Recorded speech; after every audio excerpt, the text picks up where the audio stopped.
ఒక పక్కన మీ తల్లిదండ్రులు చాలా సంవత్సరాల తర్వాత వాళ్ళ కన్న కలలు నిజమైతున్నాయి. మా వాడు పీజీ పిహెచ్డీలు చేసి ఒక ఉజ్వల భవిష్యత్తులో అడుగు పెట్టబోతున్నాడని వాళ్ళ సంతోషం 24 గంటలు కూడా నిలబడకుండా చాలామంది కుట్రలు కుతంత్రాలు చేసిండ్రు. న్యాయస్థానంలో జరిగిన వాదనలు మీరు విన్నారు. రాజకీయ పార్టీలు చేసిన ఆరోపణలను మీరు చూసిండ్రు.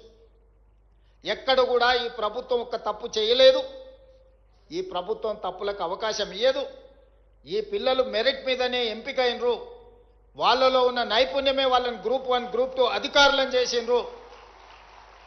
ఎవరు ఏమనుకున్నా వాళ్ళ పక్షాన నేను నిలబడతాను, వాళ్ళ తరఫున న్యాయస్థానాలలో కొట్లాడతాను అని చెప్పి తెలంగాణ స్టేట్ హైకోర్టు నుంచి సుప్రీంకోర్టు వరకు మీ పక్షాన మీకంటే మీరెంత నిబద్ధతతో ఎంత కష్టపడి సాధించిందో గుర్తించి ఈ ప్రభుత్వం మీ పక్షాన నిలబడ్డది. న్యాయస్థానాలలో మీ వాదనను బలంగా వినిపించడం జరిగింది. సింగిల్ జడ్జి దగ్గర మీకు వ్యతిరేకమైన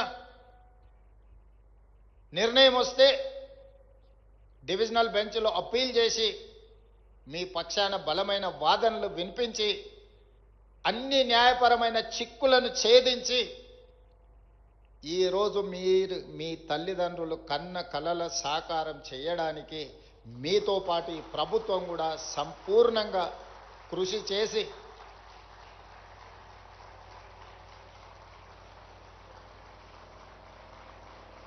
మీరు తెలివైన నైపుణ్యం కలిగిన క్రమశిక్షణ కలిగిన అధికారులు అవుతారనే సంపూర్ణమైన నమ్మకం విశ్వాసంతో ఈ ప్రభుత్వం మీ పక్షాన నిలబడ్డది. ఒక అధికారి కావడం అనేది ఒక జీవితకాల లక్ష్యం. ఒక అధికారిగా గుర్తింపు గౌరవం పొందాలి అని అంటే మీరు 30-35 సంవత్సరాల మీ సర్వీస్ కాలంలో నిబద్ధతతో పనిచేయాల్సిన అవసరం ఉన్నది.